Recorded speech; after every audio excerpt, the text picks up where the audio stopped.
Senhor permaneça neste lugar e o seu favor esteja em cada vida. Senhor, viemos para adorar-te, viemos para ouvir-te, viemos para sermos tocados por ti, viemos para um grande reencontro contigo, viemos para aspirar o perfume da tua graça, a graça do teu nome, o nome da tua glória, a glória da tua excelência, a excelência da tua majestade, a majestade do teu amor, amor que nunca termina, amor eterno, amor que nos une a todos e faz de nós uma única e indivisível família. Eu te pediria, Senhor, neste primeiro momento, depois que nós temos ouvido já a tua palavra, temos te adorado, temos te louvado, eu queria te pedir que tu aceitasses assim, Senhor, generosamente, um lindo e demorado aplauso do teu povo.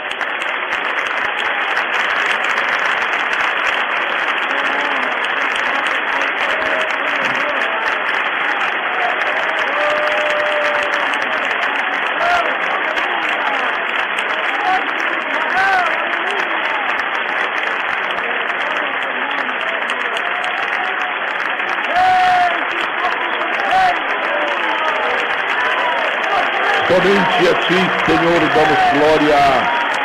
Aleluia. Aleluia. Cada centímetro quadrado deste ambiente está tomado pela presença do Todo-Poderoso. Creio de todo o meu coração que nenhuma vida está indiferente ao mover do Espírito de Deus neste congresso. Algumas coisas me têm literalmente impressionado, eu diria impactado neste congresso. Como lhes disse ontem, apesar de ser o 12º, para mim é o primeiro que assisto, primeiro do qual participo, e eu continuo impactado por algumas coisas. Uma delas é o ambiente espiritual que permeia este congresso. Nós nos cansamos de estar em reuniões para ouvirmos falar de política eclesiástica. Isto cansa, isto abate, isto estressa. Nós nos cansamos de estar em reuniões das quais o menu é a vida de X, Y e às vezes de A e B. Quando nós nos reunimos e o único tema é a glória do Senhor, a presença de Deus, a palavra do Senhor, há uma dimensão nova e nós entendemos que o Espírito tem uma disposição incomum para trabalhar em cada coração. Mais uma vez, não tarde demais. Eu felicito o pastor Silas Malafaia pela criação deste congresso. O Senhor seja contigo, varão valente, varão valoroso, varão vitorioso. Eu acho que se houver alguma mudança tem que ser para ampliação, para agora um congresso pentecostal sul-americano. Argentinos e chilenos, paraguaios e uruguaios precisam também deste impactar de Deus, tão lindo. Eu já disse, talvez por uma dúzia de vezes, que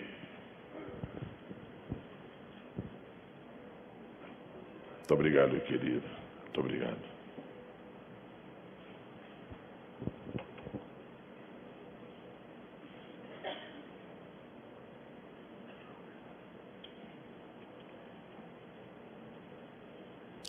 Tu não tens ideia do que tu ganhaste agora, rapaz.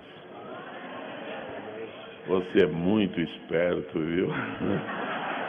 Você realmente é esperto. A Bíblia Sagrada diz que aquele que der o copo de água a um destes pequeninos, de maneira nenhuma perderá o seu galardão.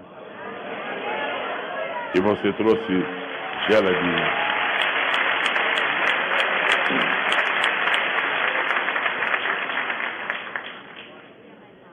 Eu ministro na tua vida nesta manhã o fim de todos os teus desencantos, a anulação de todas as tuas eventuais tristezas. Os que convivem contigo, mesmo de perto, conhecem o teu exterior, tua alegria, mas Deus conhece os teus conflitos. Eu ministro sobre eles agora, pedindo ao Senhor Jesus que te conceda o orvalho da vitória, o sabor do triunfo. Quanto àquela vida que tem sido objeto da tua inquietação, descansa no Senhor. Ele já assumiu o comando. Bênção do Senhor para a tua vida. Aleluia, aleluia, aleluia. O Senhor esteja contigo.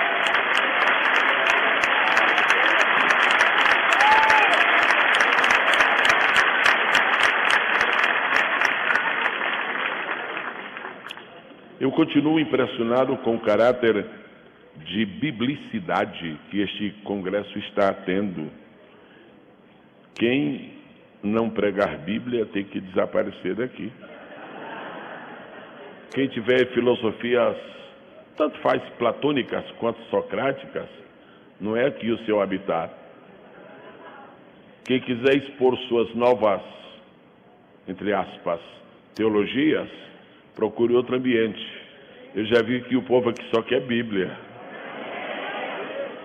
Eu quero glorificar a Deus porque Deus está permitindo neste congresso mais uma vez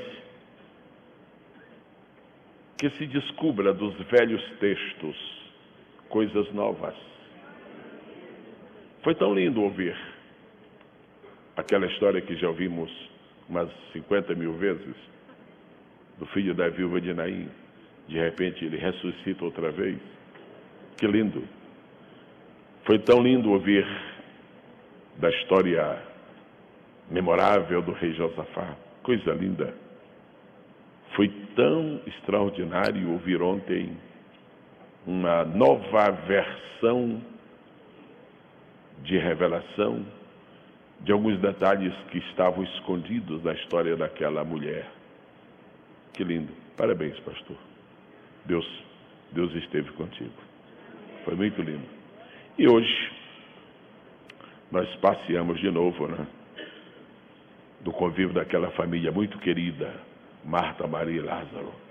E teve um sabor de banquete muito lindo. A gente agora tem que perguntar a Deus, e agora?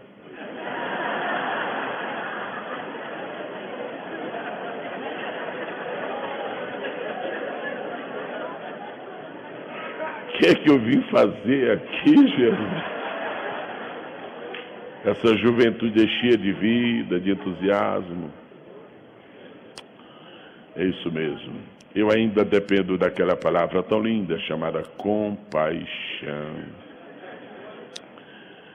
Inspirado, estimulado, para não dizer atiçado pelo pastor Silas, eu vou falar para os irmãos um minutinho sobre o meu material. Porque eu gosto de falar mesmo sobre o meu espiritual. Minha esposa que está aqui, deixa eu falar logo, eu tenho estado em dezenas, praticamente centenas de eventos deste país, e nos últimos anos ela não tem podido estar comigo, ela está hoje, ela disse, olha, eu senti de Águas de Lindóia, eu não sei se foi o nome que atraiu, mas eu sei que ela andou pesquisando na internet e sentiu. Ela sentiu muito desejo de vir aqui, eu estou muito contente que ela está aqui. Ela é filha de um homem que teve um ministério muito lindo, conhecido de alguns aqui. E eu estou muito contente que ela está aqui comigo, graças a Deus. Eu quero aproveitar a oportunidade para convidar os senhores para as nossas bodas de ouro, que vão acontecer para o ano, no mês de dezembro, aqui próximo, em São José dos Campos, se Deus quiser. Muito bem. Estão todos convidados. Você já pensou? O que a gente vai ganhar, minha esposa, se esse povo todo for lá?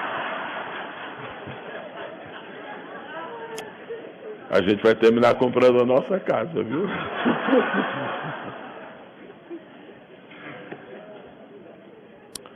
Este mês de julho, que encerra hoje, Deus me deu uma oportunidade muito singular na vida. Eu tenho estado pregando o Evangelho por toda a vida, literalmente.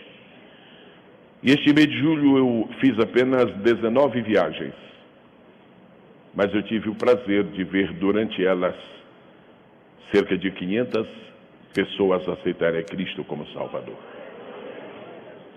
Isso é tão reconfortante. Eu estou lamentando muito pelos pregadores que estão em Efésios, capítulo 150.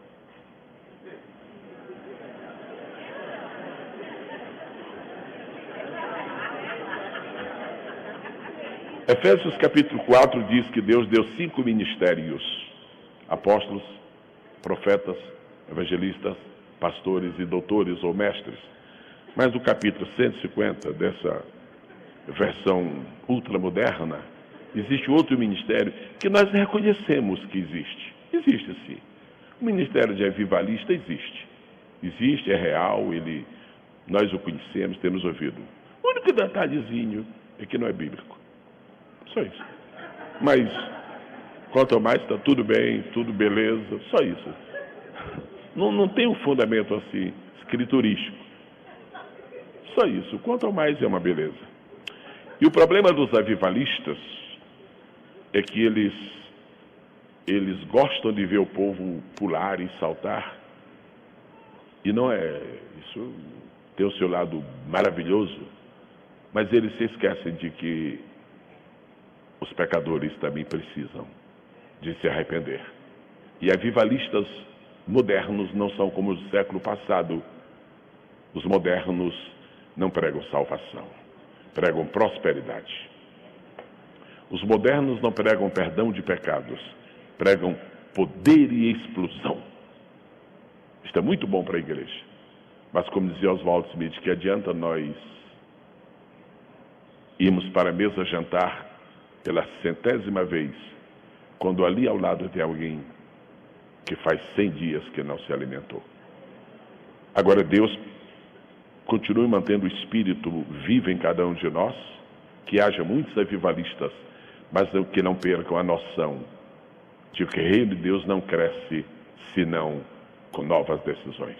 Foi tão lindo ontem à noite ver pessoas vindo a Cristo neste congresso. É um congresso pentecostal, mas pessoas estão vindo a Cristo. Glória a Deus por isto. Por falar nisso, eu só queria fazer uma pergunta. Como ainda não terminou o congresso, há alguma pessoa ainda nesta manhã, neste horário, que está afastado da comunhão da igreja? Eu vou usar apenas esta palavra, afastado. Alguma pessoa entre nós, continua havendo entre nós alguma pessoa afastada da comunhão da igreja?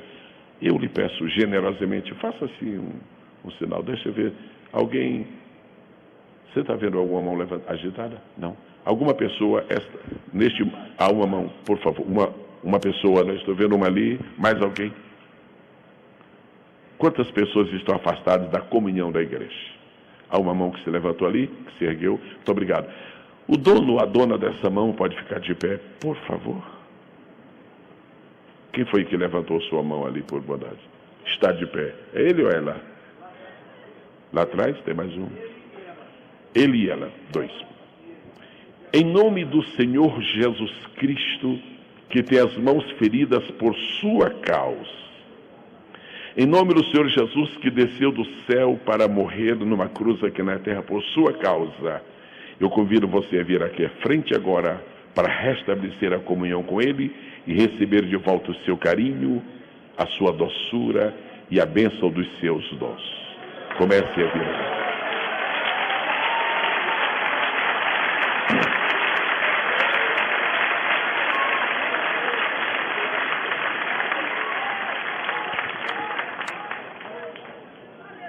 A primeira pessoa está vindo, parece que é uma segunda. Ali, aqui, está. Há uma terceira. Desculpe-me, são perguntinhas rápidas. Posso saber o seu nome? Franciele, posso saber da igreja que você pertencia? Sim. Morava em Minas, mudou de cidade, e nessa nova cidade aproveitou e gelou. Pois não. E há quanto tempo faz que você não usa esta linda voz que Deus lhe deu para cantar louvores ao Senhor Jesus? Faz muito tempo. Você sabe que você tem uma boa voz. Você sabe que você tem uma boa voz. Sabe? Reconhece. Levante suas duas mãos, por favor, e diga: Senhor Jesus, perdoa-me. Eu sei que o céu tem saudade da minha voz, mas eu te prometo, Jesus querido, que o céu vai ouvir novamente a minha voz. Senhor Jesus, eu estou de volta para sempre. Amém. Receba uma unção nova do Senhor. Franciele, quando você estava na igreja, qual era a sua igreja? O nome da igreja na outra em Minas? Igreja do Evangelho Pleno. Você não pode perder uma igreja dessa, né? O evangelho já é grande coisa. Pleno, então, você foi batizada com o Espírito Santo? Foi. Falou em línguas? Quanto tempo faz que você não fala em línguas? 1 ano, 2 anos, 3 anos? 1 ano. É muito tempo, não é, Francine? Levante suas duas mãos. Olhe para mim, por favor. Abra sua boca. E volte a falar em línguas agora, no nome do Senhor.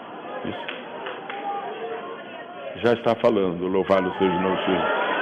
Glorificado seja o nome do Senhor. Glorificado seja o nome do Senhor.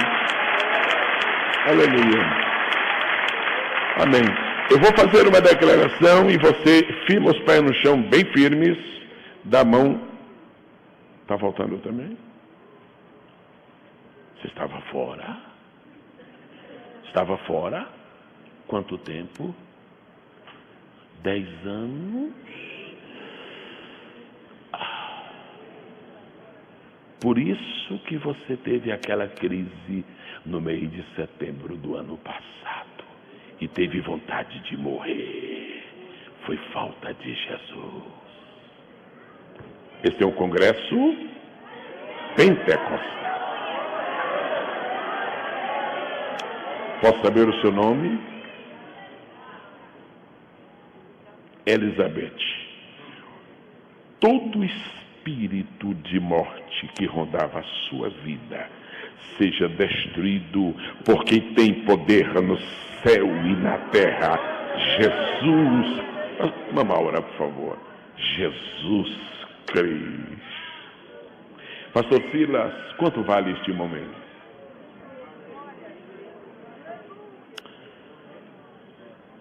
Seu nome, por favor. Avelina, você mora em que estado do Brasil? Rio de Janeiro. Qual era a sua igreja? Igreja Batista Central. Igreja Batista, uma igreja tão linda, né? Graças a Deus. Põe a mão no seu coração. Você sabe gritar? Sabe gritar? Sabe? Sabe gritar? Então grite. Jesus! Estou de volta.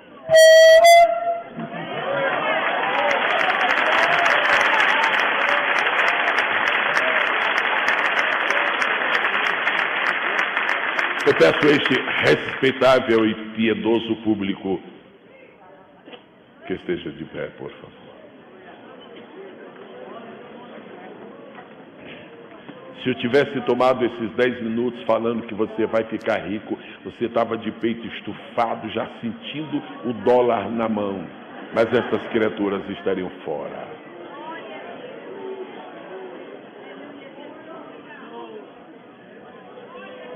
Você está de regresso.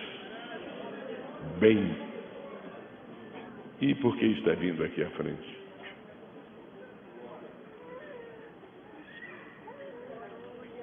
Precisa ter um encontro real, um encontro legítimo. Sua mãe é pastora na Argentina. Não congregava em igreja nenhuma até hoje. Você é casado, você mora aqui no Brasil com a sua família, no Rio de Janeiro, e sua esposa mora, e sua mãe mora na Argentina. Que cidade ela é pastora? Você sabe, alguma vez sua mãe contou para você alguma coisa sobre o seu nascimento? Sobre o parto que ela teve de você? Alguma vez ela contou? Sim? Sim? Complicou. Perfeito. Mas houve uma complicação. Ok. Sua mãe nunca disse que você é um filho da promessa? Já disse. Fica confirmado isto hoje publicamente. Se os demônios todos do inferno se voltarem contra você, eles não podem impedir você de ser um ministro. Agora, se você não quiser, você nunca será. Você vai querer ou não vai querer? Levante suas duas mãos, por favor. Diga: Senhor, vivi meu último dia sem igreja. Começo hoje minha verdadeira vida. E eu vou te esperar, Jesus, porque tu vais fazer de mim um ministro teu, poderoso, em nome de Jesus.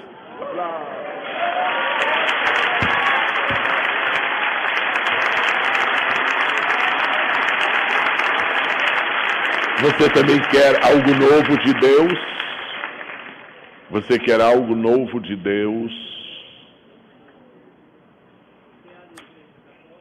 Sim. Eu fui criado, estou repetindo as palavras, eu fui criado em igreja católica e de alguns anos para cá tenho frequentado algumas igrejas, principalmente igrejas batistas. Continue. E estou em busca. Que bom, ouvindo os programas, gosto de ouvir o pastor Silas.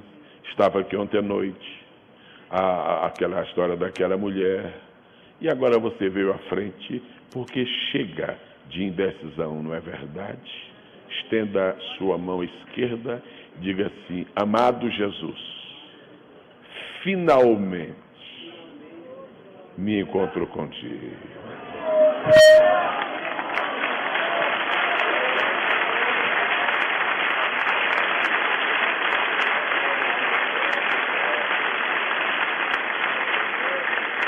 Você não era membro de nenhuma igreja e é um ouvinte fiel do pastor Silas Malafaia. Você vai ter uma pequena surpresa agora e que vai produzir um impacto e uma lembrança permanente na sua vida. O pastor Silas Malafaia vai orar por você agora, pedindo que Jesus escreva seu nome no livro da vida. E o pastor Elcio, que pregou hoje tão lindamente sobre Lázaro, vai orar por você para que o encontro real aconteça agora. E o povo de Deus estende sua mão, por favor. Pai querido, glorificado seja o teu nome. Este é um momento ímpar. Nós te louvamos, exaltamos e glorificamos. Estas vidas que estão aqui recebam a plenitude de sua salvação, a certeza de vida eterna, e te sirvam, e te sirvam, e te sirvam. E te amem, e te amem, e te amem, Senhor. E que durante toda a sua vida possam ser enriquecidas pela tua bênção, pela tua companhia, pelo teu favor. Em nome e por amor de Jesus. Uma pessoa, duas pessoas, três pessoas, quatro pessoas. Então 4 glórias a Deus vibrantes para chegarem na outra parte do universo. Uma vez. 2. 3. 4. Em nome do Pai, do Filho e do Espírito Santo, usando da autoridade do nome de Jesus, da palavra de Deus e do Espírito Santo, eu declaro que o diabo perdeu vocês para sempre. Pode ficar, irmãos queridos. Bom, agora eu acho que eu posso falar sobre este livro. 23 razões para ganhar almas. Porque eu não quero que você compre um livro que pareça uma teoria. Eu não quero que você caia no engano daquele moço, daquele casal que comprou um livro sobre como ser profundamente feliz no casamento. E o livro era de umas 500 páginas, eles leram, mas um dia resolveram encontrar-se com o autor do livro para uma pequenina dúvida, era pequena, não era tão grande não. E andaram muito até que finalmente encontraram e foram ao escritório do cidadão, mas eles não chegaram a completar a sua entrevista, porque antes de chegarem eles descobriram que o cidadão era solteiro. 23 razões para ser o ganhador de almas. Este livro está em alguma edição, não sei qual é, alguma. Depois da primeira, não sei. Ok. Da segunda edição, alguns aí no estande vocês poderão adquirir. Avivamento é uma palavra muito importante. A única dificuldade com o avivamento é que existem os extremos. Eu escrevi este pequeno livro intitulado Uma Bênção Chamada Avivamento. Uma Bênção Chamada Avivamento. Eu lhe prometo que é uma consideração moderada, é uma visão de centro, uma visão equilibrada de avivamento segundo a Bíblia. E este Calvário e Pentecoste é uma mensagem que preguei há uns 25 anos em São Luís do Maranhão. Jamais tive condições de pregá-la outra vez e que Deus tornou-a um instrumento para alcançar muitas vidas. E vou mencionar alguns temas de mensagens que tenho em DVD, porque ninguém adivinha, e a minha esposa disse que vai mudar o sistema, porque as minhas capas de vidro todas são iguais, eu não tenho nome de nenhuma mensagem. Muito bem. Há uma mensagem intitulada Abraão ou Ló, de que lado você está? Você só vai saber de que lado você está depois que ouvir a mensagem. Os 3 ícones de Deus, mensagem pregada em Camboriú o ano passado. Quem já viu ou ouviu esta mensagem, dê um sinalzinho assim. Muito obrigado. 3. Realmente o Ministério da Pirataria está forte. Os filhos de Issacar. Os filhos de Issacar é uma mensagem que pregamos nos Gideões de 2004. Os filhos de Issacar. Uma mensagem para sacudir um pouquinho a você. Os campeões de Deus. Se você não gosta de muito barulho, se você não gosta de muita agitação, se você é um pentecostal assim, meio frigorificado, então não vê essa mensagem, porque você vai se escandalizar comigo e com o DVD. É uma mensagem daquelas quentes mesmo. Eu preguei essa mensagem em Boston, no dia que o Brasil ganhou o campeonato mundial, que eu não sei realmente, parece que foi do século passado. Naquela noite eu preguei uma mensagem sobre os campeões de Deus, e eu disse o seguinte: os verdadeiros campeões não estão lá, nem sei onde foi, não estão lá, estão dentro da casa de Deus. Uma outra mensagem é: teus escudos são de ouro ou bronze. Se você não quer ficar meu inimigo, então não compre este DVD, porque pode ser que você fique meu inimigo, porque é muito pesada essa mensagem. São pessoas que começaram sua vida com ouro e agora estão com bronze, só que passam um polimento tão bonito do bronze que de longe parece ouro. Agora, casa de Jessé. Por que foi que Samuel se enganou com o filho de Jessé e pensava que cada um seria o rei?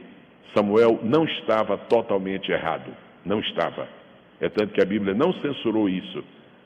E eu vou lhe explicar isto, no DVD. Agora, estendendo a linha de medir, o que é que Deus está medindo na nossa vida? Outra, tentação, como vencê-la? Os 7 nunca de Deus. Primeiramente, o título dessa mensagem era os 7 nuncas de Deus, mas uma professora de português chegou e disse que nunca é advérbio, não pode se flexionar. Então ela passou para 7 nunca de Deus. Muito bem. E a última é: quando Deus invade uma cadeia. É uma mensagem muito impressionante. Vocês, com toda a liberdade, passem lá no estande, e como eu não posso vender mais caro do que o pastor Silas vende na promoção do Central Gospel, nós nivelamos por baixo. E, finalmente, não é do meu estande, é da Central Gospel. Pela gentileza do pastor Silas, a Central Gospel editou este livro. O que é realmente este livro? Isso aqui é a soma, é o repositório de alguns anos de ministério. A gente anota uma curiosidade, um roteiro de sermão, uma informação bíblica, alguma coisa com cheiro de chave bíblica. E eu tinha 2 opções com este material: ou jogar no lixo ou transformar em livro. Como eu não achei nenhum lixo para jogá-lo, Então, e encontrei alguém que pôde editá-lo, então resolvi aceitar o convite do pastor Silas e editamos. Eu agradeço a todos que adquiriram e espero que façam proveito. Talvez esta seja a única chave bíblica no mundo que você pode ler. Porque chave bíblica não se pode ler, né? Você só consulta. Não é como foi aquele irmão lá no estado do Pará, que recebeu um presente do missionário, e o missionário deu um dicionário para ele, e ele levou o dicionário e gostava do dicionário. E 3 meses depois o pastor voltou lá e disse: irmão, e o livro que ele deu? Pastor, muito bom, eu sei que você está gostando. Estou gostando muito. Agora só tem uma coisa, pastor, que é, ele muda de assunto toda hora.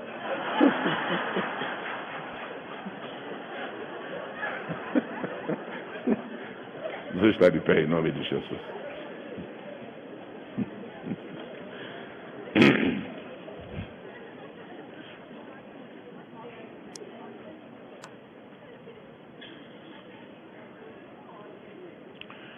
A partir deste momento, nós tomamos a palavra para ministrar a mensagem do Senhor.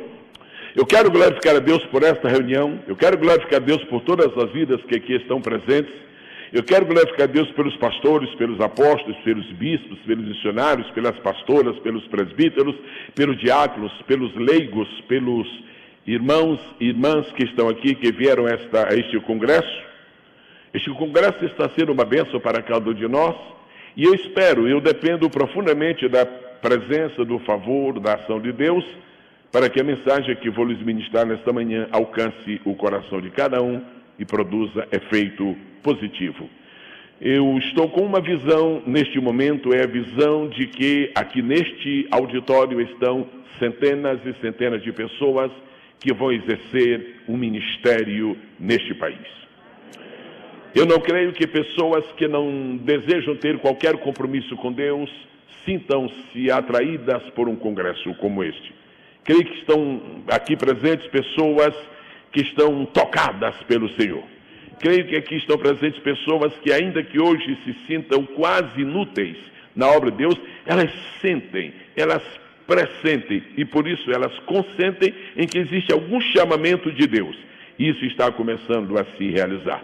As pessoas que vieram aqui ontem à noite, as que voltaram agora, elas já vão poder ouvir esta mensagem, porque elas poderão também exercer o ministério na casa de Deus. Nós vamos ler esta manhã na segunda epístola de Paulo a Timóteo, no capítulo de número 4, versículo de número 20.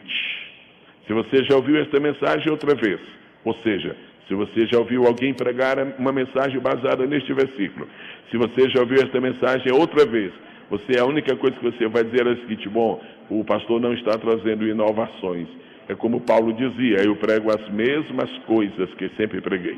Eu estou lhe pedindo que abra a Bíblia na segunda carta de Paulo a Timóteo, capítulo de número 4, versículo de número 20. Os que já encontraram esse texto, sintam-se inspirados a dizer amém. Amém. Diz assim, eu vou ler uma vez sozinho e depois com o apoio de todos. Erasto ficou em Corinto e deixei Trófimo doente em Mileto. Agora eu vou pedir que os irmãos repitam após mim, por favor. Erasto ficou em Corinto. Erasto ficou em Corinto. E deixei Trófimo. Deixei Trófimo doente em Mileto. Amém. Nós precisamos da ajuda de Deus. Eu vou lhe falar agora sobre as 7 excelências do ministério cristão. Ministério que agrada a Deus, ministério que é confirmado por Deus, tem que ser recheado de excelências. O ministro não é excelente, mas o ministério é excelente. Você não precisa chamar o ministro de Vossa Excelência, mas você sabe que o ministro tem um ministério de excelência. E quando eu uso a palavra excelência, estou recolhendo esta palavra da carta de Paulo aos Coríntios, que fala da excelência do ministério. Se você já é o ministro, teste as excelências do seu ministério agora. Se você deseja ser o ministro, prepare-se para pôr dentro do seu ministério as excelências que são compatíveis e inerentes ao ministério. Curvemos a nossa cabeça, por favor. Senhor, nosso Deus e nosso Pai, nós te damos graças pelo teu amor, pelo teu carinho para conosco, pela maneira tão linda como tu nos diriges, nos orientas, por este congresso, pelo teu filho que o organizou, por todos aqueles que com ele colaboram, de maneira que estamos vendo uma obra linda, preciosíssima, que se está realizando para ti, para a tua glória, para a expansão do teu reino. Agora chegou o momento da segunda preleção neste dia, e que faria eu sem a tua ajuda, Senhor? Nada, absolutamente nada. Mas tu sabes que eu conto contigo. E eu sei que na tua misericordiosa compaixão tu contas comigo. Então eu te peço, Senhor, que ajudes as minhas faculdades para que possa ser usadas a teu serviço, transmitindo a tua palavra. Por amor de Jesus. Quantos podem dizer amém? Antes que se sentem, eu vou lhes pedir um favor que é tão pequeno, tão simples, que eu creio que não me negarão. O favor é o seguinte, só que eu peço que ninguém deixe de fazê-lo, já que vão me atender. Cada um diga para uma pessoa, ou pelo menos, ou quem sabe para duas, uma de cada vez. Foi muito bom você ter vindo a este congresso. Por favor.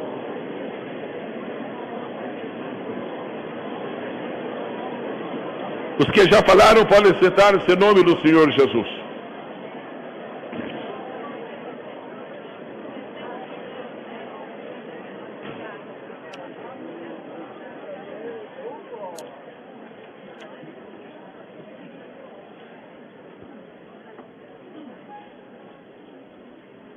Qualquer um de nós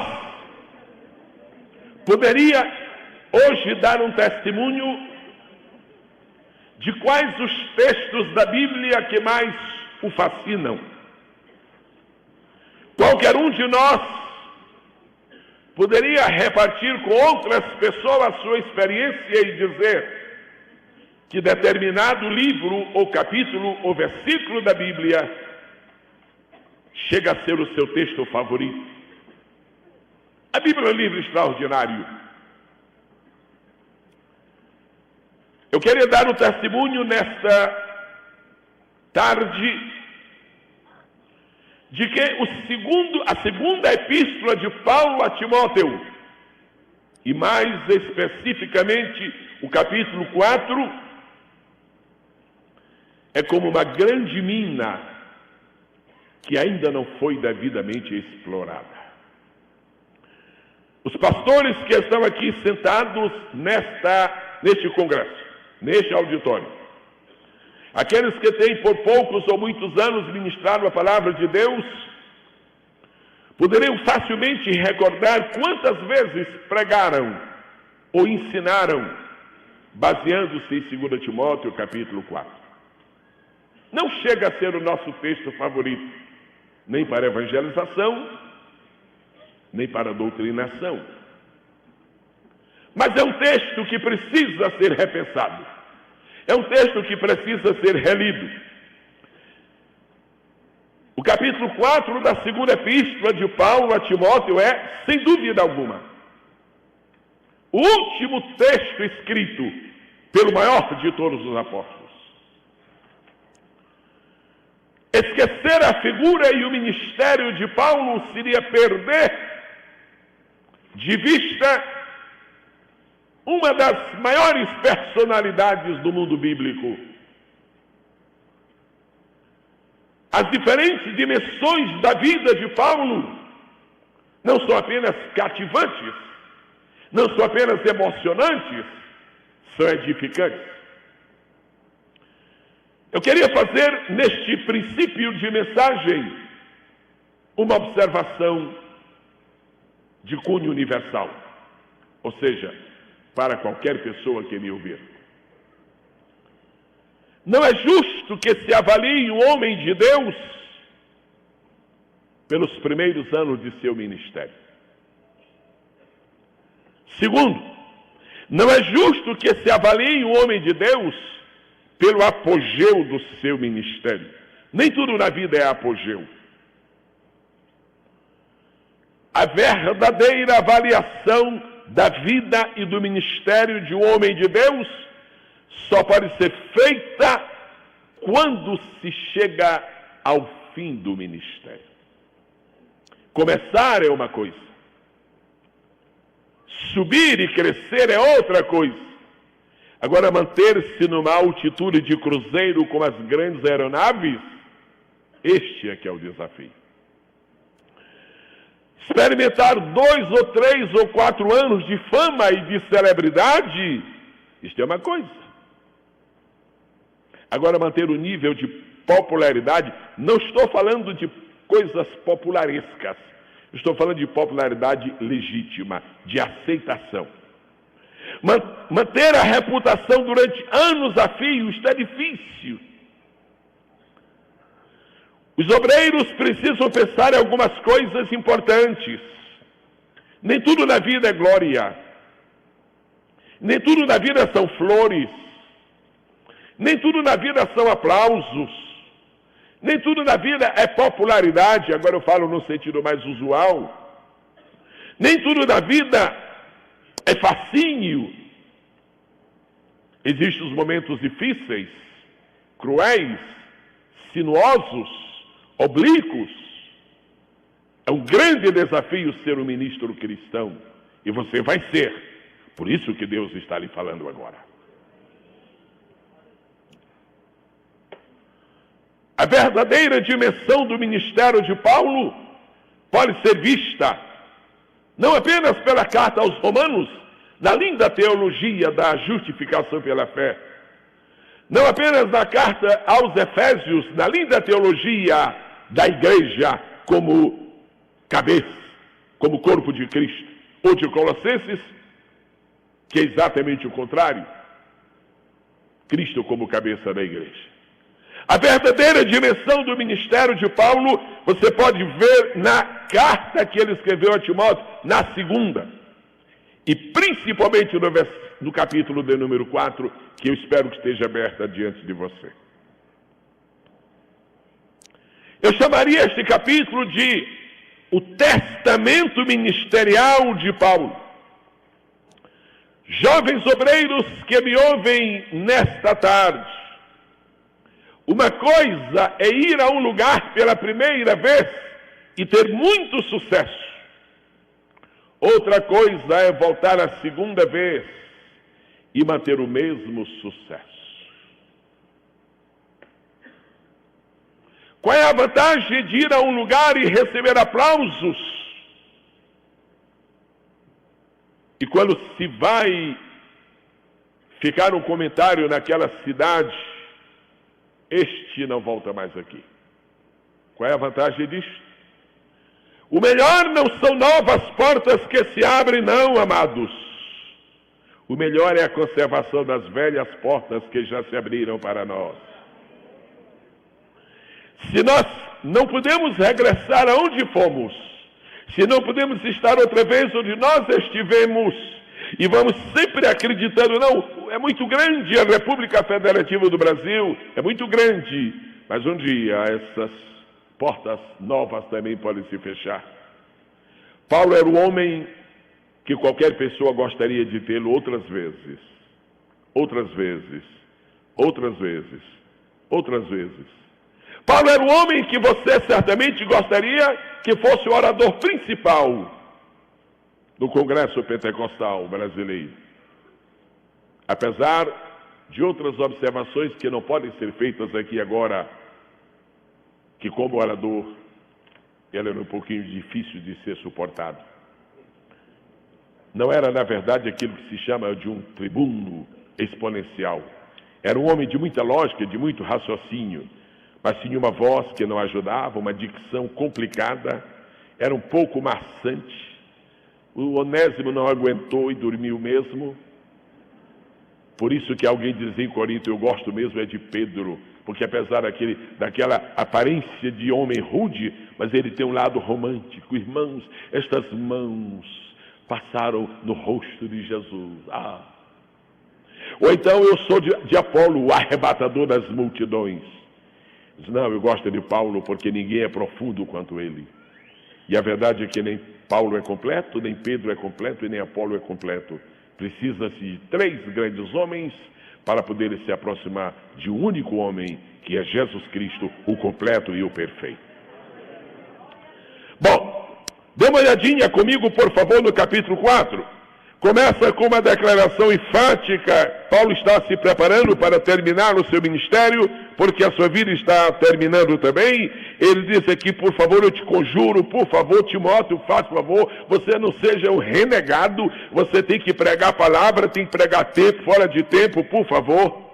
Ele apresenta a última concepção profética do tempo do fim e diz na sua escatologia de um sonhador que tinha inspiração de Deus. Ele diz o que iria acontecer e então faz a declaração de que ele está preparado para ir, porque ele diz assim: eu combati o bom combate, acabei a carreira, guardei a fé. Fala sobre a coroa da justiça no versículo de número 8. No versículo de número 9, mostra a plenitude de sua humanidade. Não era um super-homem, não era um infalível, não era um cidadão autoritário a ponto de não admitir que ninguém estivesse com ele, não era um sei fazer tudo, não era um posso fazer tudo, não era um deixa comigo, não era eu sozinho resolvo. Ele diz aqui: procura vir ter comigo depressa. Aqui está o retrato do homem de corpo inteiro. No versículo de número 10, ele começa a fazer o histórico final, isto é seu testamento, e começa a dizer: o Demas me desamparou, o Crescente foi para a Galácia, e quando chega no capítulo 11 diz: só Lucas está comigo, e há muitas pessoas que ficam com vontade de aplaudir Lucas, porque achando que era o único amigo, na verdade ficou com ele porque era médico. E quando chega no versículo número 12, diz: também veio Tíquico a Éfeso, e cita uma porção de nomes, e você fica dizendo: para que estes nomes na Bíblia? O que eu tenho com Alexandre? O que eu tenho com Trófimo? O que eu tenho com a Prisca, que também é Priscila e Áquila? E tem mais aqui o Pudente, que também podia ser Prudente, e a Cláudia. Agora vamos fixar a nossa mente no texto-chave. Erasto ficou em Corinto, e deixei Trófimo doente em Mileto. O maior de todos os apóstolos, o campeão da evangelização mundial, doutor em divindade, legitimamente reconhecido, homem das mais profundas e verdadeiras revelações sobrenaturais. Ele escreve quase no último momento da sua última epístola e diz assim: Erasto ficou em Corinto. Ele estava lúcido, se lembrava do nome das pessoas, da localização de cada uma. Deixei Trófimo doente em Mileto. Que é isso? Você não vai dizer o que eu tenho com isto, porque seria um insulto para Jesus Cristo, como que ele diz assim, não precisava estar na Bíblia. Você vai pedir graça para entender o que ele quer dizer. Senhoras e senhores, nós vamos começar agora a meditar nas 7 excelências do ministério cristão. Primeira excelência. Se você quer um ministério excelente, se você quer ser uma pessoa que no fim da vida seja respeitado pelos demais, e se você quer deixar história, se você quer fazer história e depois deixá-la, a primeira excelência do ministério se descobre neste capítulo 4, e particularmente neste versículo. Eu estou me referindo às amizades seletivas. Todo ministério precisa de amizades, porque todo ministro precisa de amizades. Mas como eu estou falando para futuros obreiros, não estou falando propriamente agora aos já maduros, aos futuros obreiros. Se você está entrando no ministério, se você tem pouco tempo de ministério, se você quer fazer o ministério, seja cuidadoso nas suas amizades. Seja seletivo nas suas amizades. A razão por que Paulo está dizendo aqui, neste capítulo 4, que algumas pessoas lhe viraram o rosto, deram fora, foram infiéis. A grande lição é esta: houve pessoas que se aproximaram de Paulo, estabeleceram com ele uma amizade, mas não eram amizades que dariam excelência ao seu ministério. E com a autoridade do Espírito de Deus, eu ministro para você nesta tarde e lhe digo: se você quer um grande nome diante de Deus e dos homens, não ponha o seu nome junto de nomes maculados, porque a mácula dos nomes dos seus amigos vai tirar a grandeza e o brilho da sua própria vida. Há ministros jovens que acham que é prova de status e de grandeza, pastor Silas Malafaia, ter uma agenda com 500 nomes, e tem nome de senador tal, e tem nome de deputado tal, e tem nome, esse aqui é o chefe da Polícia Federal, aquele ali. Muito cuidado, irmãos, porque nessa lista tem mensalão, tem mensalinho, nesta lista tem ambulância, irmão, nesta lista tem bonde, tem avião, nessa lista tem muita coisa. Você não é importante pelos amigos que você não é importante pelas pessoas que cercam você. Você é importante pelo Deus que está dirigindo você. A pessoa que se considera importante porque seus amigos são importantes, ela vai chegar a uma conclusão que importante não é ela, importante são seus amigos. Há muitas pessoas que se aproximam dos ministros para roubar-lhes a fé. Há muitas pessoas que se aproximam dos obreiros de Deus para sugar-lhes, ou para sugá-los. Há pessoas que se aproximam de homens de Deus a pretexto de fazer amizade. Olha, conte comigo, se precisar alguma coisa, mas são pessoas comprometidas. Meu irmão e minha irmã, se tu queres ter um ministério longo, se tu queres ter um ministério abençoado, a primeira excelência de teu ministério, não seja um homem de muitos amigos, seja um homem de amigos verdadeiros e fiéis.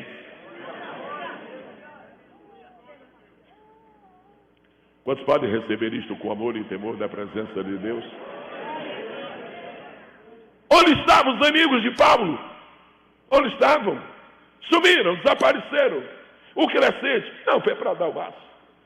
Mas escuta aí. Não tem ninguém, não. Tem aqui o Lucas.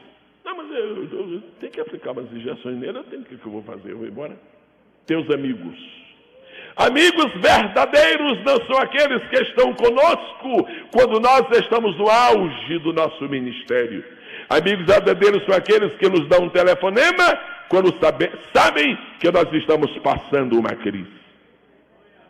Amigos verdadeiros são aqueles que estão tirando proveito para estarem sempre fotografando ao nosso lado, para que apresente para os outros amigos: olha aqui, você não sabe com quem eu estive. Estes não são amigos, estes são homens de Deus que aparecem no nosso caminho. Maravilha, maravilha, maravilha, gente boa, gente boa.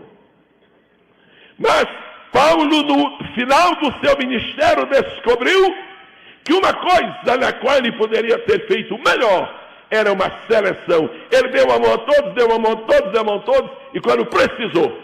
E na verdade, Paulo encontra no final da vida pouquíssimas pessoas, e uma delas é Timóteo. Ele diz: como tu foste meu verdadeiro amigo, a última carta que eu vou escrever, eu vou dedicar a ti. Primeira excelência do ministério, excelência das amizades seletivas. Vamos ao número 2. Erasto ficou em Corinto e deixei Trófimo doente em Mileto. A segunda excelência do ministério é a excelência da gratidão. Eu vou pedir que o congresso repita com entusiasmo. Primeiro as vozes femininas, a excelência da gratidão. Vozes masculinas. Se você deseja um grande ministério, se você deseja fazer coisas lindas para Deus, seja agradecido, seja reconhecido, seja grato, porque a ingratidão é a mãe de todas as mazelas que existem. Você sabe que o pecado máter de Lúcifer foi ingratidão. Você sabe que o que fez Adão realmente perder o paraíso? Não, ele deu apoio a Eva comeu, mas na verdade foi ingratidão. Você nunca viu Adão adorando a Deus? Você nunca viu Adão agradecendo? Obrigado, Deus, por que me criaste. Não, Adão nunca agradeceu. Ingratidão é uma coisa muito séria. Está aqui nesta tarde um servo de Deus. Eu era jovem pastor servindo no Rio de Janeiro. Este moço era missionário na França. E ele fez um congresso de jovens na França, na cidade de Paris. E um dia ele contatou comigo e perguntou se eu aceitaria ir a Paris para pregar num congresso. Em primeiro lugar, eu fiquei admirado. Eu sempre fico admirado de alguém me convidar para qualquer coisa. Então, ele perguntou e eu disse, tá bom, eu aceito. E foi alguma coisa muito linda. Eu não sei se ele sabe disto, da minha gratidão, mas eu quero torná-la pública nesta tarde. Eu quero pedir que o pastor Davi Rocha fique de pé. Pastor Davi Rocha, já faz quantos anos aquilo? 30 anos. Eu quero te dizer publicamente, eu nunca me esqueci da oportunidade que tu me deste de ir a Paris para pregar num congresso. Tu podias ter convidado qualquer outra pessoa, tu convidaste a mim. Eu te expresso nesta noite, nesta tarde, 30 anos depois, a minha sincera gratidão.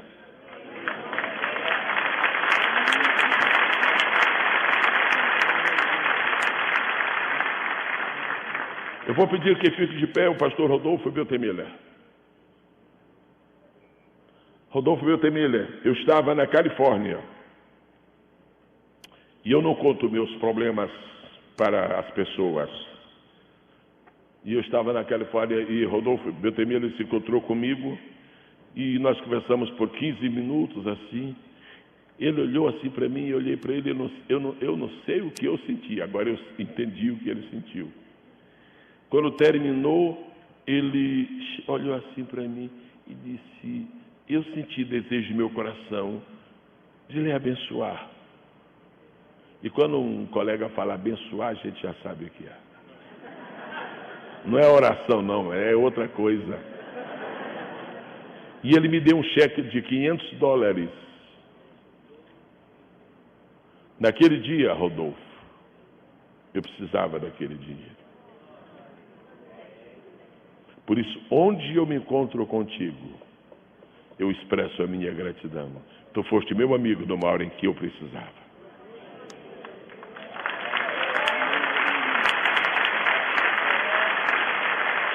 E ele não me deu porque tivesse sobrando. Ele me deu porque sentiu Deus. Ele foi um amigo que Deus usou. Há pessoas que ainda não conseguiram subir nem 7 degraus. Estão no terceiro, já não se lembram mais de ninguém. Isso é uma desgraça! Uma opção de pessoas soberbas, sem reconhecimento, sem gratidão. Eu vivi nos Estados Unidos por 15 anos. Primeiro 5, depois 3, depois 7. Só vê uma calculadora aí que dá 15. 5 mais 3, 8, 8 mais 7, 15. Eu vi pessoas chegarem com zero na sua carteira, absolutamente nada. E foram abençoadas, e conseguiram casa, e conseguiram carro, e conseguiram tudo. Anos depois, não muitos anos depois, aquele pastor que abençoou, aquele pastor que deu casa, e alguns até green card, quando terminou o pagamento, a gratidão foi dividir a igreja e fazer uma nova. Ministério tem que ter excelência. E a segunda excelência do ministério é a gratidão. Este não é o tipo da mensagem que você vai para um congresso esperando que vai ouvir. Mas Deus está acima dos nossos pensamentos. Vários irmãos me procuraram no Recife, disseram, pastor, o pastor Silas falou no seu nome lá no programa. Eu disse, no meu nome? Meu Deus, o que teria acontecido? Falou no seu nome lá, falou. Eu estava esperando o pastor Silas o momento apropriado, que é este, para expressar minha gratidão. Enquanto milhares deste país, milhares, literalmente milhares, usaram metralhadores e canhões contra mim, tu foste uma televisão dizer coisas boas. Eu te expresso a minha gratidão nesta tarde.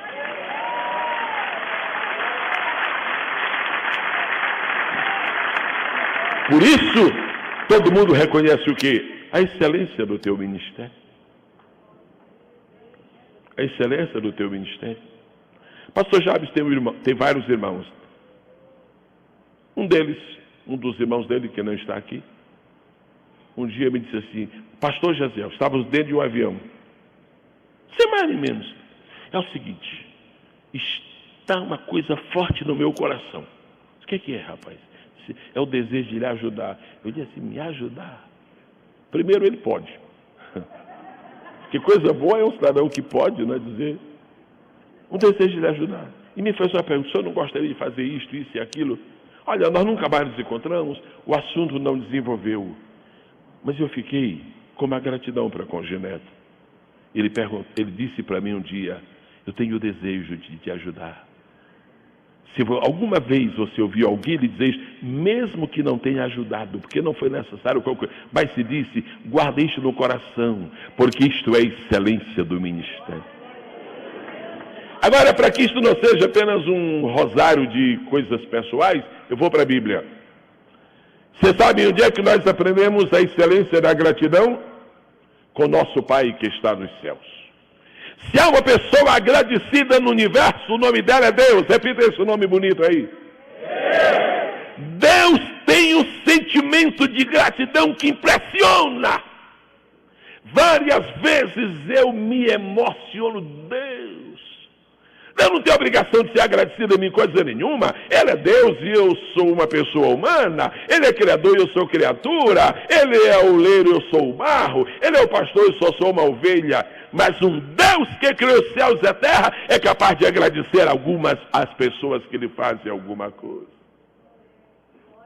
Deus disse a Abraão: você é capaz de me dar o seu filho para mim? Abraão olha assim: qual? O Isaac.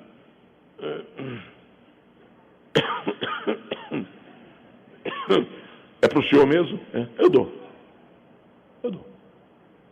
E Deus está olhando Abraão: você me dá o filho? Não. Quando é que o senhor quer? Para a semana. Onde é? É no Monte Moriá. Eu só quero combinar uma coisa com o senhor. O que é? É o seguinte: eu vou sair de madrugada para Sara não ver.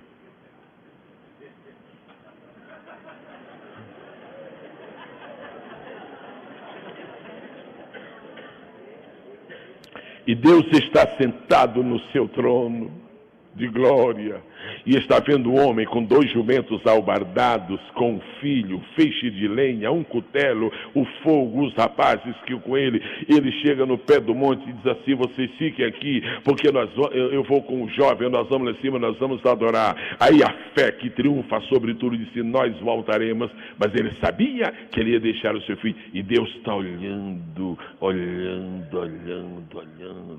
Aí eu vejo Deus assim: Gabriel, olha lá, Miguel, vocês aí, 500 mil aqui para olhar, 1 milhão desse lado, e fique olhando, ele vai matar, Deus vai, ele vai matar, vai, é para o senhor que ele vai dar. É impressionante, a gente não esperava que no planeta Terra de tanta desgraça houvesse isso, mas tem.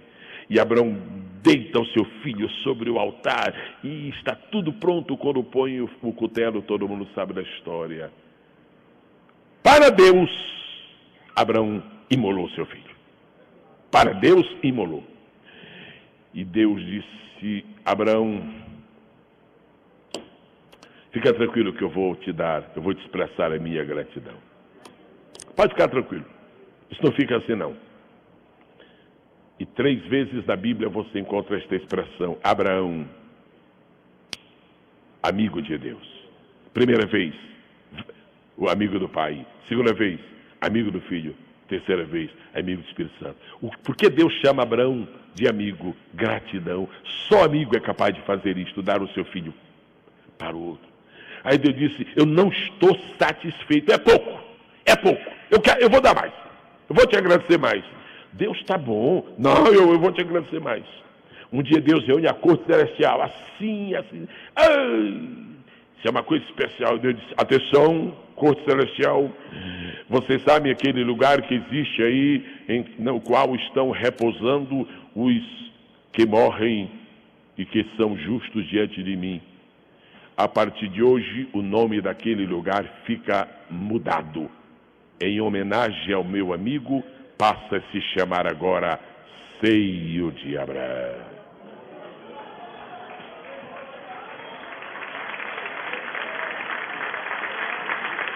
Colegas de ministério, nós precisamos ser mais gratos, precisamos nos amar mais profundamente, precisamos aprender a valorizar pequenos gestos que nos fazem, porque isto revela a excelência de nosso ministério. Quantos podem dizer amém? Amém. O homem que mais amou a Deus neste mundo certamente foi Davi, e o homem a quem Deus mais amou certamente foi Abraão. Porque Abraão amou a Deus imitando o próprio Deus. E Davi amou a Deus de uma maneira única. Davi era assim, meio inclinado para o outro sexo. Porém, Davi tinha uma coisa. Ele não era de falar muitas coisas assim para as moças não, para as mulheres não. Ele talvez fazia, mas não falava. Então o que acontece? Negócio de falar, diz uma coisa aí para mim. Não falo. Não falo, por quê? Porque as melhores palavras de amor que eu tenho, eu estou reservando para meu Deus. Amo ao Senhor de todo o meu coração. Eu te amarei, Senhor. Coisa linda. E aqueles versículos aqui que a enciclopédia citou ontem aqui à noite, sobre Davi louvando ao Senhor. Glória a Deus.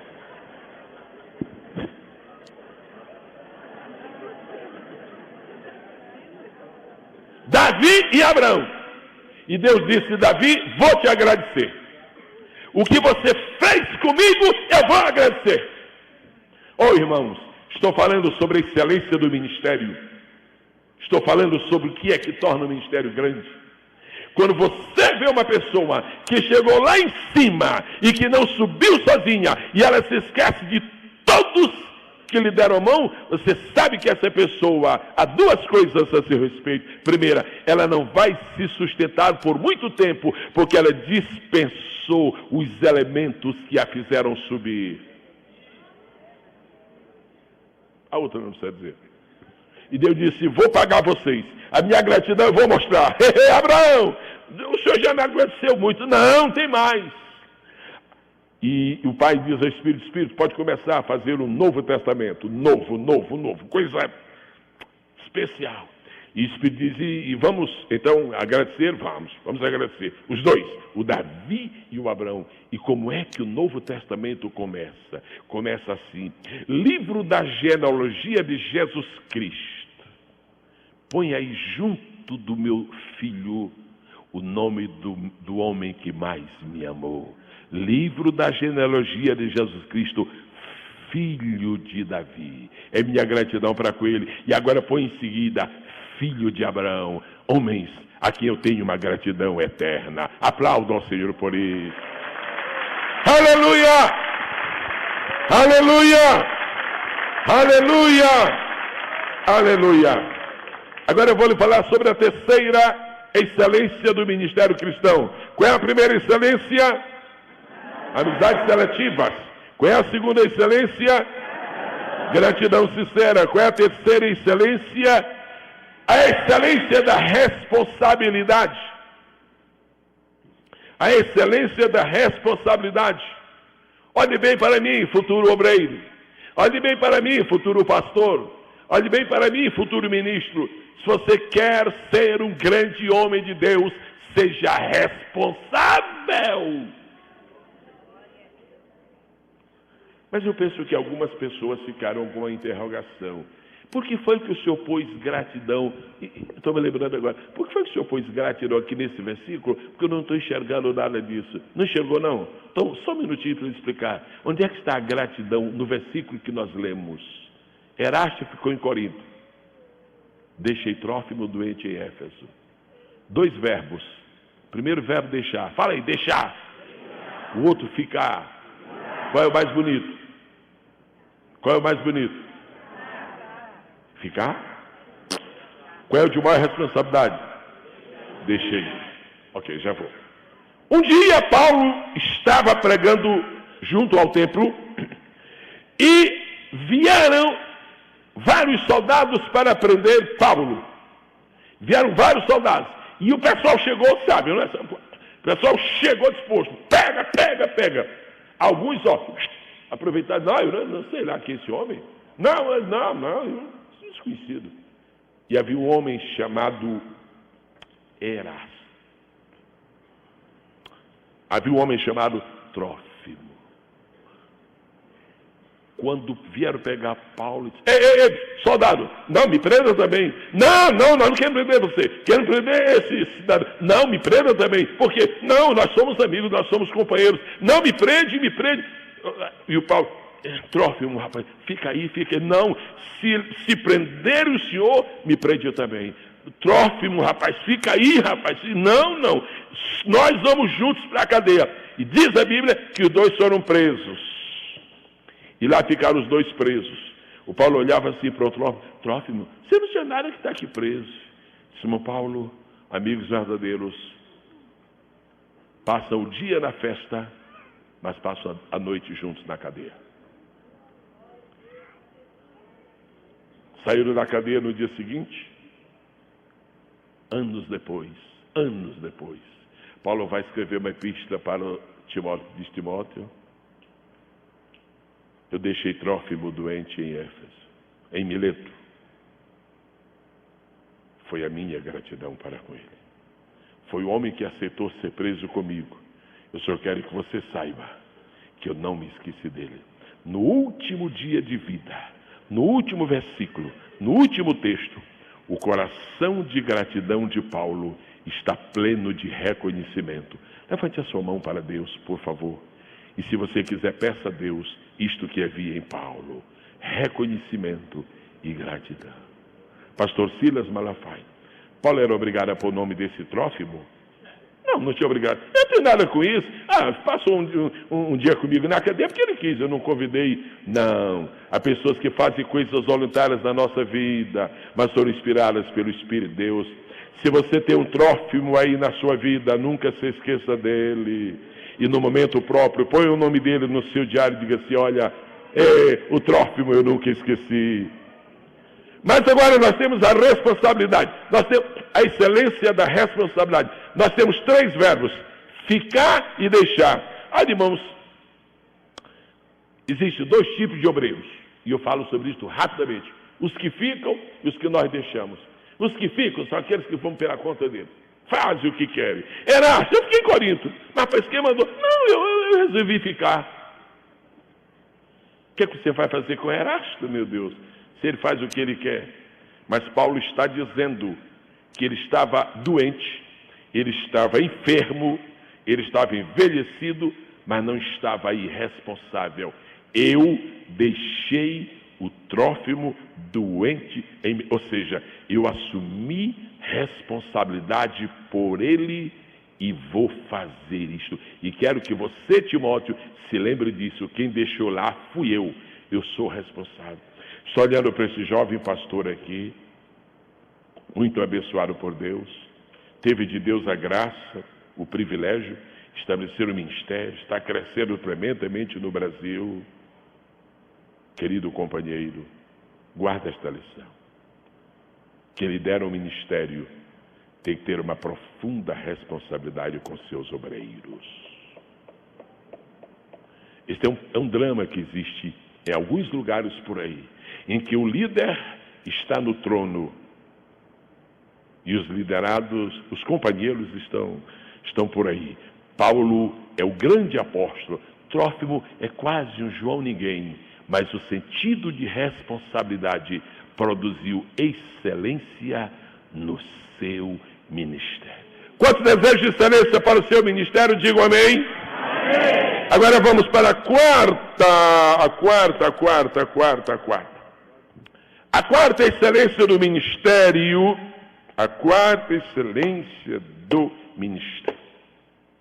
A excelência da humildade. A maneira mais fácil de destruir o ministério é através da soberba. da arrogância. A altivez de espírito precede a queda, assim como a soberba precede a ruína, está escrito no livro de Provérbios. Senhoras e senhores que me ouvem nesta tarde, não há nenhum ministério que seja excelente diante de Deus se ele não tiver, na verdade, a presença da humildade. Deixe-me por 1 ou 2 minutos recordar aqui uma coisa. Você pode dizer amém se você quiser. Paulo uma vez orou por um homem cego e Jesus curou. O que você pode dizer? Uma vez trouxeram lenços e aventais e pessoas relacionadas com esses lenços e aventais foram curados. O que é que você diz? Paulo orou por alguém lá na ilha de Malta e houve cura. O que é que você pode dizer? Amém. Está escrito em Atos capítulo 19, Deus pelas mãos de Paulo fazia curas e milagres extraordinários. Eu não entendo o que é milagre extraordinário, porque para mim todo milagre é extraordinário. Milagre extraordinário é até fabuloso. E Deus pelas mãos de Paulo faz... O que é que você diz? Amém. Você sabe, quantos sabem aqui que o ministério de Paulo era recheado de milagres? Quantos sabem? Quantos sabem que Paulo orava por enfermos e o Senhor curava? Amém. Quantos sabem que os dons espirituais se manifestavam na vida de Paulo? Amém. Diga comigo, era chegar, falar, ministrar e curar. Era ou não era? Era ou não era? Era ou não era? Era. Agora imagina que coisa tremenda. Se Deus te levantar, estou falando contigo aí, se Deus te levantar e te der unção, e te der graça, e te der poder, e te der autoridade, e tu começares a sair pelo Brasil, tu começares a fazer cruzadas evangelísticas, tu começares a pregar nas igrejas, tu começares a fazer, ó Deus, e Deus começar a fazer maravilhas e maravilhas, maravilhas. Eu não vou roubar a tua euforia, mas deixa eu dizer uma coisa. Vigia, viu, irmão? Vigia, irmão. Mas por que, pastor? Porque vai chegar um dia que você vai estar num culto e não vai acontecer nada. Esse é um drama muito sério. Faz uns 20 anos que eu estou esperando alguém falar sobre isso e ninguém fala. Então eu vou falar enquanto eu estou aqui no planeta. Existem umas cobranças que são cruciais e são prejudiciais. Deus te usa no domingo, Deus te usa na segunda, Deus te usa na terça, Deus te usa na quarta, Deus tem que te usar na quinta. E se Ele não quiser usar naquele dia, aí o povo cobra. E às vezes, eu digo isso com grande tristeza na minha alma, mas eu já ouvi falar de 2 ou 3 casos de pessoas muito usadas por Deus para milagres, não sei o que aconteceu, que parece que houve assim um negócio assim meio esquisito, né? Assim, uma manipulação, uma coisa assim parecida. É porque a cobrança do povo é muito grande, tem que acontecer milagre, tem que acontecer milagre. Ninguém ora, ninguém busca Deus, ninguém jejua, vai na onda da fama, vai na onda do nome da pessoa, vai na onda do outdoor e quer que Deus faça obrigatoriamente milagres. E agora, como é que vai ser? Paulo está escrevendo uma carta assim, irmãos, eu vi milagres, vocês podem dizer amém, milagres em Corinto, amém. Milagres em Éfeso, amém. Milagre em Cesareia, amém. Milagre em Bereia, milagre em Listra, amém. Milagre em Derbe, milagre. Mas agora vem a excelência da humildade. Timóteo, meu querido Timóteo, teu amigo Paulo, em cujo ministério houve tantos milagres, querido Timóteo, deixa eu te falar uma coisa, o Trófimo eu deixei doer. Eu quero que você compreenda uma coisa, não existe nenhuma pessoa neste mundo que possa fazer tudo. É preciso que tenhamos a humildade de reconhecer as nossas limitações. Deus não escolheu nenhum homem deste mundo para fazer tudo. Cada um de nós completa outro. Cada um de nós completa outro. Cada um de nós completa outro. Outro dia minha esposa falou, olha, o pastor Silas é fabuloso, eu gosto, é tremendo, eu gosto dele. Só falta mesmo ele orar por enfermos.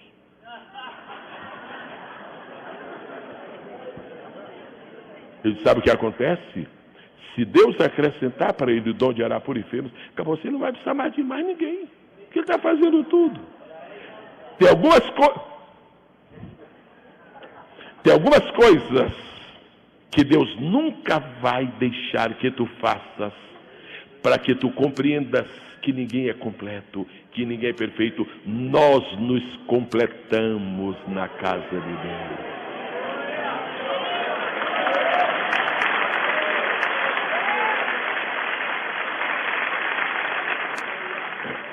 O mais extraordinário homem de Deus que eu conheci neste país, como ganhador de almas, chamava-se Bernard Johnson. Fabuloso ganhador de almas. Era uma graça, era um dom que Deus... Bernard Johnson fazia uma cruzada, pregava, a colheita era grande, Eu estava uma ocasião no templo da Assembleia de Deus, na cidade do Rio de Janeiro, no campo de São Cristóvão, uma reunião de obreiros. Bernard Johnson estava falando, e eu só vou falar isso hoje publicamente, porque lá ele falou publicamente, e ele contou uma experiência que teve. Ele disse: irmãos, eu estive fazendo uma cruzada no estádio Caio Martins, e foi uma bênção muito grande, e Jesus curou, e Jesus salvou muitas pessoas, mas eu tive uma experiência dramática, porque eu fiz 3 orações por enfermos, não fui curado. Se eu fiquei meio louco, porque como é que pode uma coisa dessa? E ele contou então que ele teve que ir para os pés do Senhor e buscar. No outro dia então Jesus fez.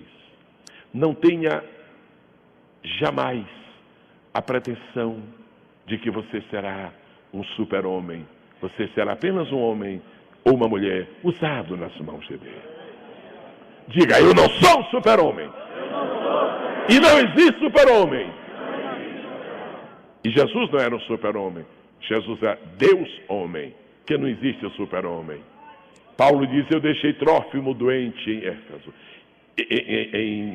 em Mileto. E nesta tarde nós vemos uma lápide que está aqui, na qual está escrita aqui uma homenagem a Paulo. Paulo, apóstolo, a excelência da humildade.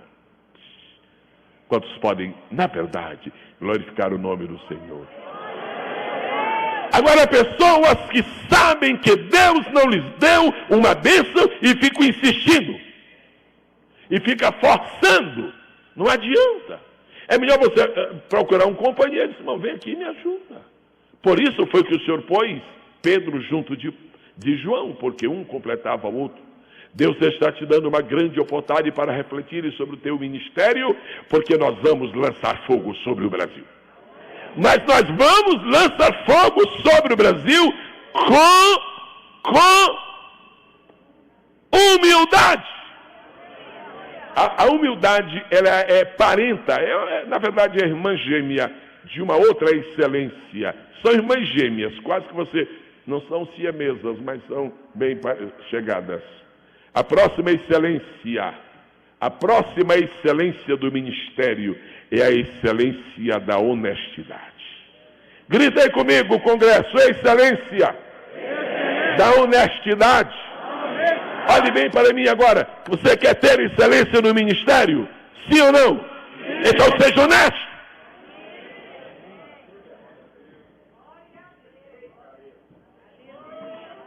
Seja honesto, seja verdadeiro. Quando você pregar o Evangelho e já salvar 10, não saia dizendo que salvou 70, foram 10. Seja honesto. Eu procurei saber aqui ontem quantas pessoas havia, porque me falaram lá no Recife que eram 3 mil. Estava até fazendo a conta, já tinha um camarada lá fazendo a conta, 3 mil vezes X, e disse: pastor Silas vai embolsar um bocado. Muito bem. Aí quando eu chego, não são 3 mil pessoas, o pastor Silas me falou, são 1.600. Faz pouquíssimos dias, tão poucos que eu não digo quantos. Eu estive num certo lugar por aí. Disseram: o senhor vai conhecer um templo extraordinário, 3.500 pessoas. Irmão, um templo para 3.500 pessoas tem que ser, é o dobro disso aqui, irmãos. É o dobro disso aqui e ainda um pouco mais. Coisa imensa. Aí eu fui lá. Quando eu chego lá, eu comecei a contar. 1.700 cabe muito bem. Os senhores sabiam que nós temos a síndrome evangelástica?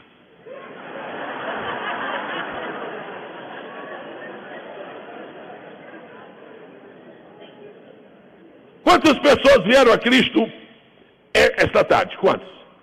4. Por que eu vou dizer uma multidão? Multidão anunciou. 4. Como multidão? Deus não está satisfeito com a desonestidade de alguns no meio do seu povo. Deus não está satisfeito com a desonestidade no meio de alguns do seu povo. E esta manhã nós vamos receber de Deus a graça da excelência da honestidade. O que é honestidade? A honestidade está aí nesse versículo. Deixa o Erasto já está mesmo, já ficou. Agora vamos com o Trófimo. Deixei, repetindo aí por favor, deixei Trófimo em Mileto. Está completo o versículo? Não. Como é que é o negócio? Deixei Trófimo doente. Não, mas fica feio para mim. Com que cara eu vou ficar? Como é que eu vou ficar, irmão? Disseram que... não, eu sou o apóstolo Paulo. Com que cara eu vou escrever como ficou doente? Você é o apóstolo Paulo, meu filho, você não é Jesus. A honestidade. Você conseguiu o milagre? Conseguiu. Não conseguiu? Então não consegui. Acabou-se. Deus está à procura de pessoas transparentes. Deus está à procura de pessoas sinceras. Deus está à procura de pessoas honestas. Você sabe que o pregador zeloso, ele nunca diz que havia 120 pessoas no cenáculo. Porque a Bíblia não fala 120. A Bíblia fala em quase 120. Era tão apertado que não deu nem para contar direito. Eram quase 120. E a Bíblia faz diferença entre 120 e quase 120. Deus está dizendo para nós que o nosso ministério pode ter excelência. Agora, qual é o tipo de excelência que nós queremos? Primeira excelência, forte. Segunda excelência, forte. Terceira excelência, forte. Quarta excelência, forte. Qual é a excelência da honestidade? Não consegui. Fala comigo. Não consegui. É uma palavra tão difícil. Não consegui. Outro dia eu estava em um congresso, por aí, acho que foi em Santos, e estava ouvindo o pastor Silas Malafaia falar, e ele deu um testemunho, faliu quantas vezes? Quantas? E eu pensei que eram só 5. Faliu 6 vezes. Ele é obrigado a dar esse testemunho? Não, mas isso é uma inspiração para pessoas que acham que tem que triunfar todas as vezes. Alguma vez você pode fracassar, só quem não fracassa é o Criador dos céus e da terra. Agora Deus tira do nosso fracasso as lições para o nosso sucesso. Quem diz amém? Amém. Faltam somente 2 excelências. Eu penso que a melhor de todas é a última, não é? Mas eu queria pôr a última depois da penúltima. Então vamos agora para a sexta.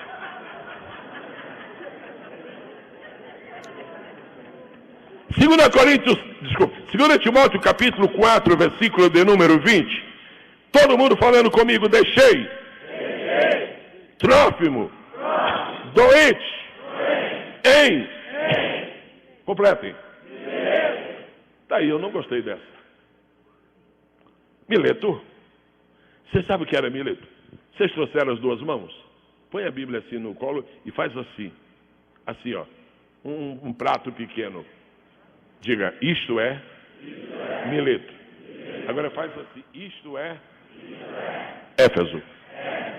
Éfeso era uma grande cidade, Mileto era uma pequena cidade. Éfeso tinha hospital, Mileto não tinha. Éfeso tinha universidade, Mileto não tinha. Éfeso tinha uma infraestrutura urbana para a época de primeira classe. Mileto tinha nada. Esse Paulo estava velho mesmo, estava. Isso é coisa de velho. O Paulo, em vez de deixar o Trófimo em Éfeso, que tinha cobertura da Unimed, o Trófimo, em vez de deixar o Paulo, em vez de deixar o Trófimo em Éfeso, deixa em Mileto, que era coisinha, aquela coisinha. Sabe qual é a sexta excelência do ministério? A excelência do discernimento espiritual. Oh, irmãos! Oh, aleluia! Líderes, vocês vão ser grandes líderes daqui a pouco. Estou falando dos que não são. Vocês vão ser grandes líderes nos próximos dias, nos próximos anos. Procurem ter a excelência do discernimento espiritual quando vocês forem tomar decisões. Às vezes nós tomamos decisões que as pessoas não aceitam. É absurdo, você perdeu a cabeça. Quando o homem é dirigido por Deus, ele merece respeito e consideração. Quantos dizem amém? Amém. A primeira opção de Paulo era deixar Trófimo em... Olha para cá. A primeira opção de Paulo era deixar Trófimo em... Mas ele deixou em... E daí? Daí é que o discernimento espiritual. Vocês se lembram do que a Bíblia diz sobre a igreja em Éfeso? A Bíblia diz... Onde é esse papel? A Bíblia diz em Apocalipse, né? Capítulo 2, a Bíblia diz assim para a igreja, ao anjo da igreja que está em Éfeso: tenho, porém, contra ti, olha só, a igreja em Éfeso tinha hospital, tinha plano de saúde, tinha universidade, tinha tudo, mas eu tenho, porém, contra ti que perdeste o teu primeiro amor. Eu não posso deixá-lo doente numa igreja que não tem amor.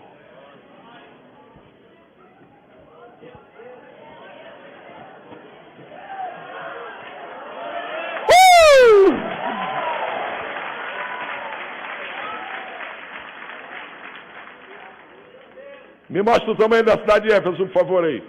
Nessa carta geográfica manual. Éfeso. Me mostra Mileto. Um ovinho. O que tem lá em Mileto? Dá uma olhada. Não procurem na Bíblia, não. Mas dá uma... Só recorda. Um dos últimos lugares onde Paulo esteve foi em Mileto. Sabe o que foi que fizeram em Mileto? Uma despedida para Paulo. E diz a Bíblia que abraçavam e choravam.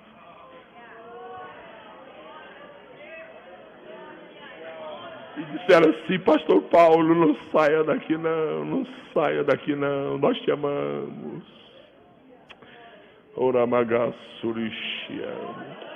Agora, para mim, o mais importante aqui não são os hospitais de Éfeso. O mais importante para mim aqui é o discernimento de paz. Trófimo, vou te deixar numa cidadezinha, não tem hospital. Hospitais sem amor é pior do que amor sem hospitais, porque o amor já é um hospital.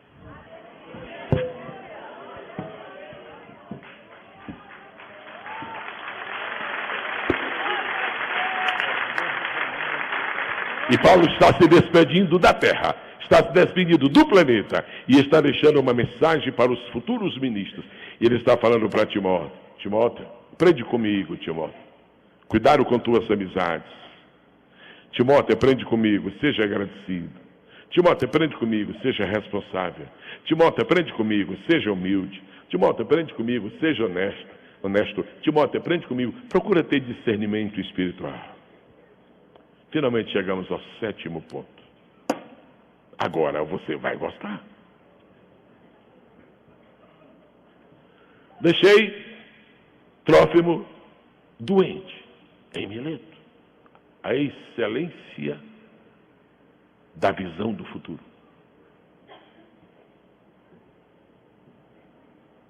A excelência da visão do futuro.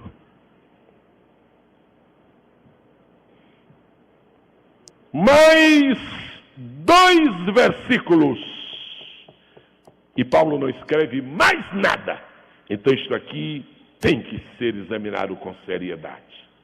Porque é o antepenúltimo texto escrito pelo apóstolo. Isso não podia estar aqui por acaso.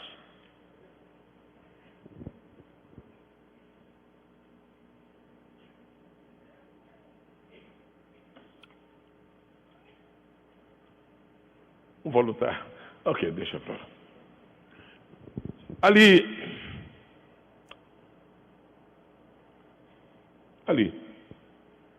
é a porta do templo chamada Formosa. Ali. Ok? Ali. Quem é que está lá? Um coxo. O coxo da porta Formosa. Está ali. Então vem Jesus. No primeiro ano de ministério, vem Jesus com o discípulo.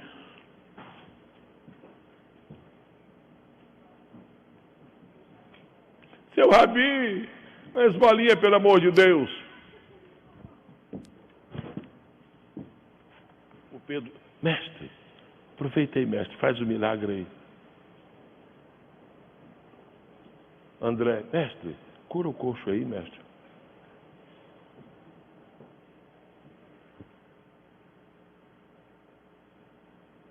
Esquisito. Segundo ano de ministério, Jesus vai entrar no templo. Jesus entrou ali várias vezes.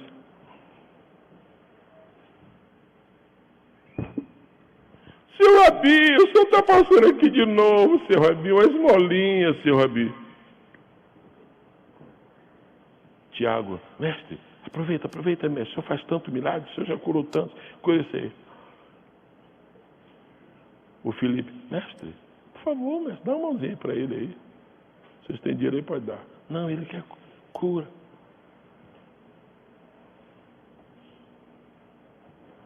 Terceiro ano de ministério. Última vez, Jesus vai chegar ao templo. Última vez.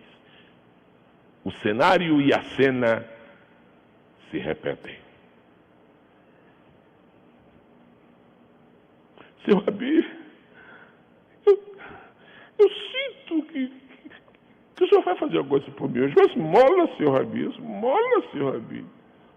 O senhor pode não ter dinheiro, mas o senhor José aí, eu vi, tem uma sacolona aí. Seu Rabi, alguma coisa. E Pedro disse, mestre, o senhor não falou que está terminando o seu ministério? Está. E aí, mestre? Nada. Quando chega lá na frente,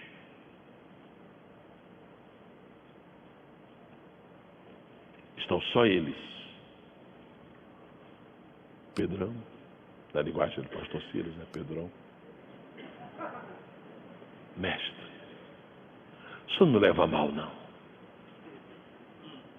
Nós estamos decepcionados. Comigo? Não. Quer dizer, com as circunstâncias. No primeiro ano o senhor passou e o senhor não fez nada por aquele coxo. No segundo ano o senhor passou, o senhor não fez nada pelo coxo. Mestre, o senhor está dizendo para nós que essa é a última vez que o senhor vai para... Por que foi mesmo que o senhor não quis curar esse coxo?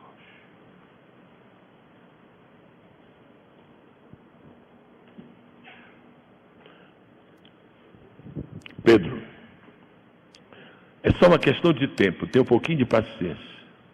Daqui a pouco você vai entender este mistério. Jesus morre, ressuscita, passa 40 dias, sobe aos céus, os discípulos vão para o cenáculo, recebem o Pentecostes, o poder chega, Pedro e João vão ao templo para orar.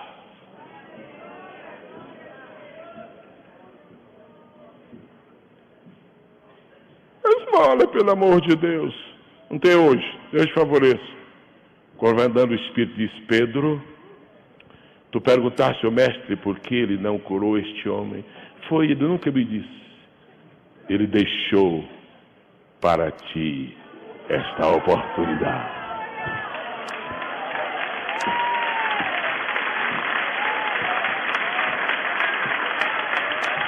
Se Jesus tivesse curado aquele coxo, a história de Pedro não teria este milagre.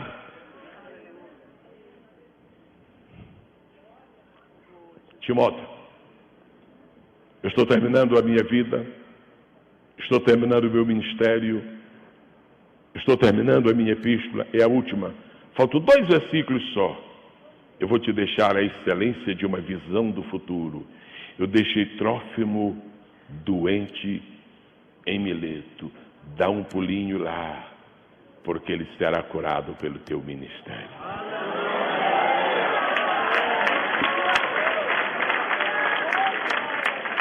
Eu estou vendo o pastor Gilberto Gonçalves Malafaia aqui, pastor de igreja, construiu linda obra para Deus, mas ele está hoje pensando, Deus, eu não fiz tudo, não é verdade? Pastor José Santos está ali, está dizendo, Deus, eu não fiz tudo. Não tem problema. Nós nunca faremos tudo. E algumas coisas que Deus não te permita fazer, Ele está aguardando para que sejam feitas para os que virão depois.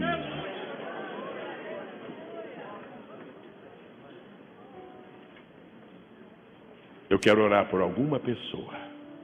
Pode ser uma, pode ser duas ou pode ser 5. Fico satisfeito. Se for menos 5, eu fico frustrado. Eu quero orar por alguma pessoa que com toda a honestidade da sua alma queria receber de Deus agora o milagre das excelências do seu ministério. Você tem uma opção entre o almoço, pegar a primeira fila, ou a excelência do ministério. A decisão é sua. Eu quero convidar as 7 pastores. Ok. Pastor Silas, Deus está me convencendo de que grandes lideranças estão sendo formadas aqui. Onde é que está o pastor Jorge Linhares? Não é um congresso chamado, né, pelo nome, não é um congresso de líderes, é um congresso pentecostal. Não é um congresso de pastores. Mas o senhor está vendo que Deus está orientando para falar.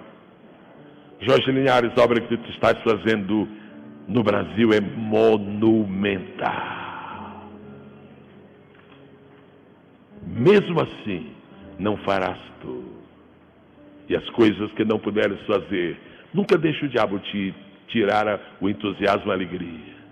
É porque Timóteo vem aí. Timóteo vem aí. Em nome do Senhor Jesus Cristo, cada pessoa que está aqui agora, dentro da consciência do que tem ouvido da parte do Senhor, comece a compreender a grandeza do seu ministério. Não se mede pelo visual do seu ministério. A grandeza de um ministério não se mede pela conta bancária do ministro. A grandeza de um ministério não se mede pelo condomínio onde o ministro vive. A grandeza de um ministério não se vive pelo brilho do verniz de um sapato novo. A grandeza de um ministério não se mede pela repercussão que ele tem na mídia. A grandeza de um ministério não se mede por padrões humanos. A grandeza de um ministério se mede pela excelência de Deus nesse ministério.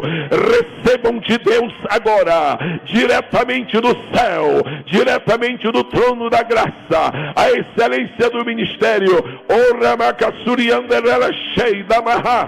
Eu ministro como teu filho agora, em nome do teu filho Jesus. Eu ministro agora, Senhor, a excelência de amizades seletivas, amizades que nos honram, amizades das quais não nos envergonharão. Eu ministro agora sobre a tua vida a excelência da gratidão sincera. Lembra-te de quem te ajudou quando tu não eras nem diácono, quando tu fores o ministro e sentares numa cadeira especial. Te lembra que alguém te deu a mão quando tu eras o novo convertido. Quando tu fores o evangelista internacional e a mídia de outros países te receber, te lembra de que alguém te ganhou para Jesus. Manda uma cartinha para esse teu pai espiritual e diz assim: obrigado porque o irmão é meu pai espiritual.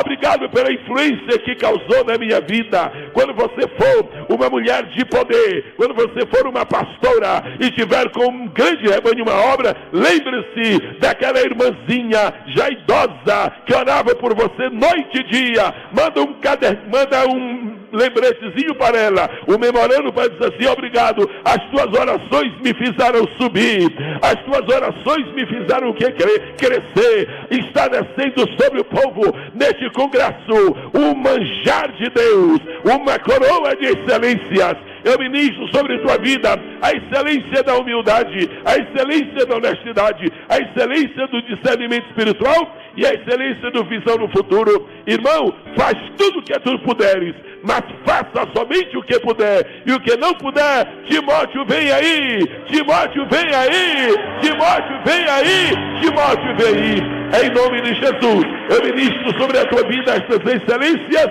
e cubra o Senhor Deus a cada um de nós da excelência do seu Espírito, para a glória do Pai, para a glória do Filho e do próprio Espírito Santo. Um demorado aplauso ao Deus das excelências do ministério. Aleluia. Eu queria só avisar Aleluia. que eu vou estar por uns 20 minutos lá.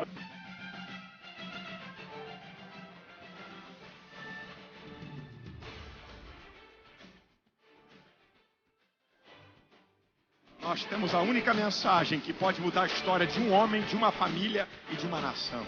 A mensagem do Evangelho. Não há nada que Deus não possa fazer. Ele é que é maravilhoso. Na hora de Deus, as janelas dos céus vão se abrir. Deus vai mandar a resposta. E te prepare para os resultados maravilhosos para a sua vida. A glória, a honra, o louvor e a adoração seja a Deus.